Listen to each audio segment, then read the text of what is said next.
जय हिंद, जय श्री राम, स्वाभिमान अमर रहे। मैं आपके साथ सत्यनारायण जोशी क्रांतिकारी। बंधुओं, एक ऐसा मामला सामने आया है। ब्राह्मण गुरु राय है और क्षत्रिय समाज हमेशा ब्राह्मणों की कदर करते हैं। वैसे 36 कौम करते हैं, लेकिन जो ब्राह्मण क्षत्रिय की जब बात आती है तो दिल के अंदर एक अलग ही भाव आता है। मैं हालांकि प्रखर हिंदुत्ववादी विचारधारक हूं, मैं कभी जातिवाद की बात नहीं करता हूं, लेकिन बाबा साहेब अम्बेडकर जी ने कहा है कि जो अपनी कौम का नहीं वो गद्दार है, इसलिए कभी कभी मैं समाज की भी बात करता हूं। हम बात कर रहे हैं बाड़ेसर क्षेत्र के उटंबर गांव की, जहां एक सिर्फ रहे ब्राह्मण युवक ने एक क्षत्रिय कन्या को घर से भगा के ले गया है। क्या स्थिति बनी होगी वो तो वो जाने, लेकिन इस प्रकार की जो घटनाएं जो समाज में दूरियां पैदा करते हैं, क्योंकि ब्राह्मण क्षत्रिय राजपूत समाज के लिए इतना पूजनीय है कि अगर, क्योंकि अक्सर क्षत्रिय हमेशा अपनी पर्दा प्रथा के या फिर घूंघट प्रथा के हमेशा अपनी मर्यादाओं के साथ रहे हैं, और क्षत्रिय महिलाएं अपनी मर्यादा में ही रहती है। लेकिन जब बात ब्राह्मण की होती है तो वो अपने छोटे को अपना पुत्र समझ लेती है या भाई समझ लेती है या पिता समझ लेती है, लेकिन उनकी दृष्टि में एक देवतुल्य और एक अलग ही उनके मन में भाव रहता है।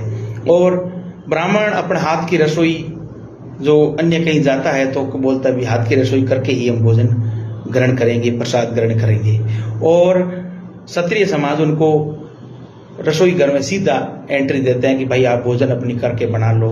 बाकी लोग अगर कहीं जाते हैं क्षत्रिय परिवार में तो वो बाहर एक कोर्टयार्ड बना हुआ रहता है, नौरा बना हुआ रहता है कि आप वहां बैठिए, लेकिन ब्राह्मण उनके लिए इतना महत्वपूर्ण है कि उनको वो प्रोटोकॉल लागू नहीं है कि आप अंदर नहीं जा सकते हो, क्योंकि उनको पता है कि ब्राह्मण हमारा कभी किसी तरह से विवादित नहीं है, और ब्राह्मण अगर यहाँ आएंगे तो किसी तरह से हमें कोई खतरा नहीं है। तो ब्राह्मण हमेशा इनके जो ये गुरु समझते हैं, और इस प्रकार के सिर्फ रहे।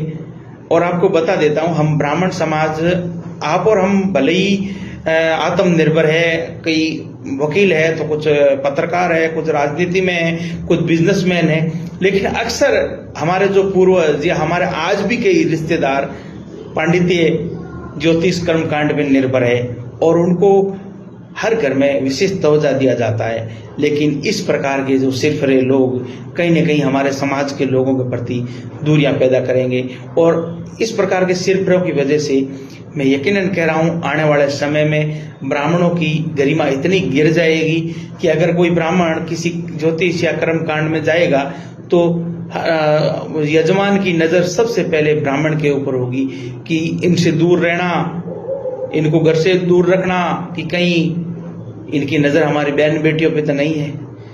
आज तक ऐसा मामला नहीं हुआ था।